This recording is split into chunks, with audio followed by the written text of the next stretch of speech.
நான் உனக்கு தர்றது சோறு இல்லை தம்பி, இம்ப்ரமேஷன். இம்ப்ரமேஷன் இஸ் வெல்த்.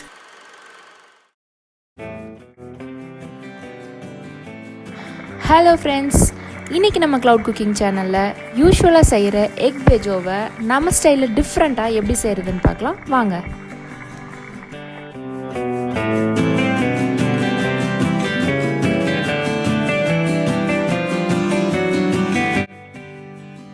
பேன் நல்லா ஹீட் ஆனதுக்கப்புறம் தேவையான அளவு ஆயில் ஊற்றிக்கலாம்.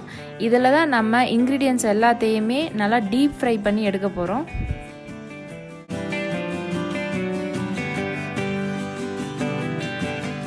ஆயில் நல்லா ஹீட் ஆயிடுச்சு. இதில் ஃபஸ்ட்டு நம்ம ஆனியனை நல்லா டீப் ஃப்ரை பண்ணி எடுத்துக்கலாம். அதுக்கு பெரிய வெங்காயத்தை நல்லா நீளமாக கட் பண்ணி எடுத்துக்கோங்க. செமியாகவும் குக் ஆகிடக்கூடாது, அதே சமயம் ரொம்ப கருகவும் விட்டுறக்கூடாது. நல்லா டார்க் ப்ரௌன் ஷேடில் இருக்கணும். கிறிஸ்பியாக இருக்கிற மாதிரி ஆனியனை ஃப்ரை பண்ணி எடுத்துக்கலாம்.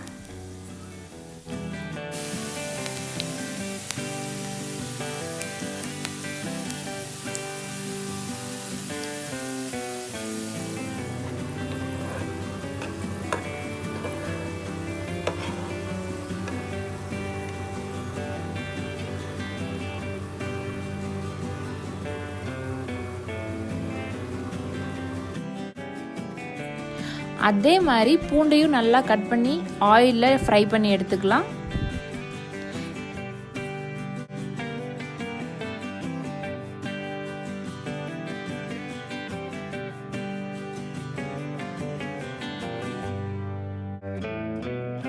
ஃப்ரை பண்ணும்போது 1-2 பீஸ் கருகு தான் செய்யும். இந்த மாதிரி சம்பவங்கள்லாம் நம்ம குக் பண்ணும்போது சாதாரணமாக நடக்கிறது தான், ஒன்றும் பிரச்சனை இல்லை. அதெல்லாம் அப்படியே தனியாக எடுத்து வச்சுட்டு நல்லா இருக்கிறத மட்டும் நம்ம யூஸ் பண்ணிக்கலாம்.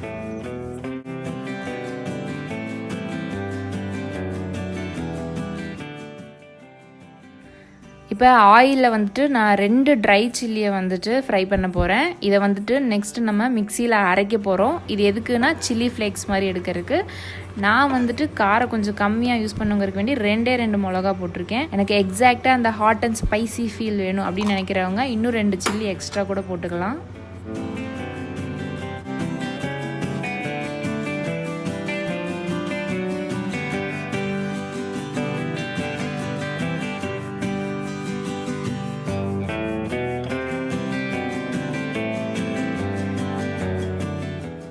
அரை டீஸ்பூன் உப்பும் கொஞ்சம் லெமனையும் புழிஞ்சு விட்டுக்கலாம்.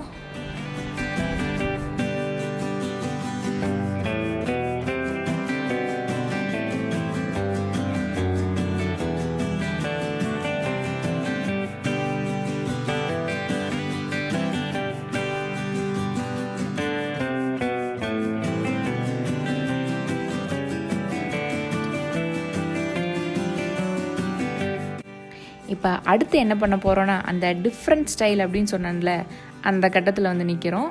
இப்போ என்னென்னா, யூஸ்வலாக நம்ம எக்கை பாயில் பண்ணுவோம். இப்போ எக்கை பாயில் பண்ணுறதுக்கு பதிலாக நம்ம வந்துட்டு ஆம்லேட் மாதிரி போட்டு அதில் வந்துட்டு ஸ்டஃபின் பண்ண போகிறோம். அதுக்கு நான் 2 முட்டை எடுத்திருக்கேன். அதில் நீங்கள் தேவையான அளவு சால்ட் போட்டு கலக்கி வச்சுக்கோங்க.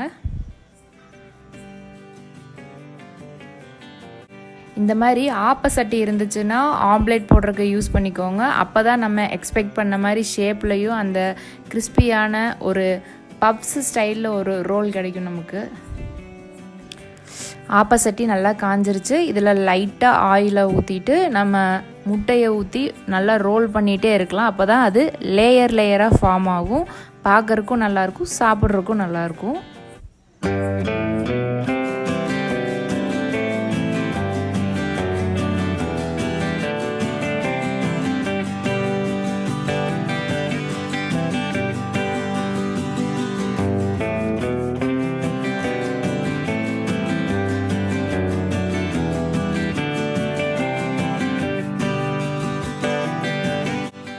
இப்போ எக்கு வந்துட்டு எல்லா பக்கமும் ஈவனாக ஸ்ப்ரெட் ஆயிருச்சு.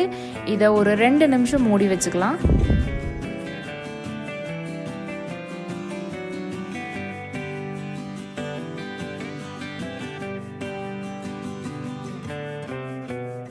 அவ்வளோதாங்க. ஒரு 2 மினிட்ஸ் கழித்து திறந்து பார்த்திங்கன்னா நல்லா ஃப்ளஃபியான எக் ஆம்லேட் வந்துட்டு ரெடியாக இருக்குது. இதில் அடுத்து நம்ம ஸ்டஃபிங் பண்ண ஆரம்பிக்கலாம். இப்போ நம்ம ஸ்டஃபிங் பண்ணுறதுக்கு ரெடி பண்ணி வச்சுருக்கிறத எடுத்து அப்படியே அந்த ஆம்லேட் மேலே ஈவனாக ஸ்ப்ரெட் பண்ணி விடுங்க. இதில் அடிஷ்னலாக நம்ம ஒன்று ஆட் பண்ண போகிறோம். அது என்னன்னு பார்த்துக்கிட்டிங்கன்னா சீஸ் நல்லா ஸ்லைஸ் பண்ணி மேலே அப்படியே தூவி விட்டுருங்க. இது எதுக்கு போடுறோன்னா கடைசியாக சொல்கிறேன்.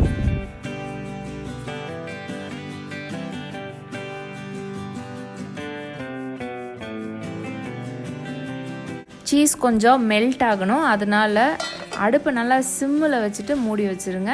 ஒரு 2-3 மினிட்ஸில் அது நல்லா ஸ்ப்ரெட் ஆகிருக்கும். இப்போ நல்லா அந்த சீஸ் மெல்ட் ஆயிருச்சு. இதுக்கு மேலே மல்லித்தலை தூவிடலாம். நல்லா கலர்ஃபுல்லாக நம்ம எக் பேஜோ ரெசிபி ரெடியாக இருக்குது.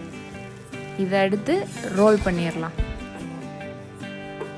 இதில் சீஸ் எதுக்கு ஆட் பண்ணனா, நம்ம தான் டிஃப்ரெண்ட்டாக ட்ரை பண்ணுறோன்னு ஆயிடுச்சு. இதை வந்துட்டு பீட்சா மாதிரி கட் பண்ணி சாப்பிட்ணுன்னு ஆசைப்பட்றவங்க கட் பண்ணி சாப்பிட்லாம், ரோல் பண்ணி சாப்பிட்ணுன்னு நினைக்கிறவங்க ரோல் பண்ணியும் சாப்பிட்லாம்.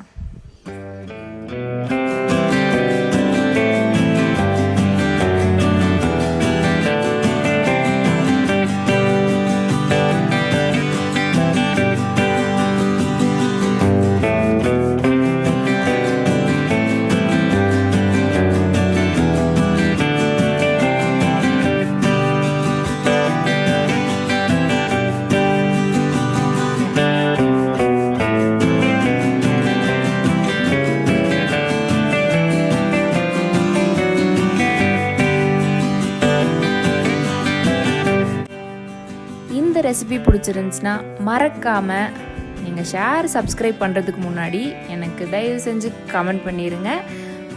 நல்லா சாப்பிடுங்க, லைஃப்பை என்ஜாய் பண்ணுங்கள், மறக்காமல் சப்ஸ்கிரைபும் பண்ணிடுங்க.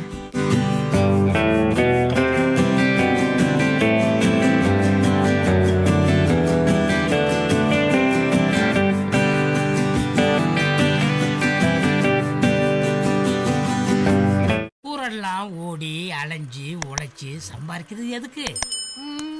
இதுக்கு தானே.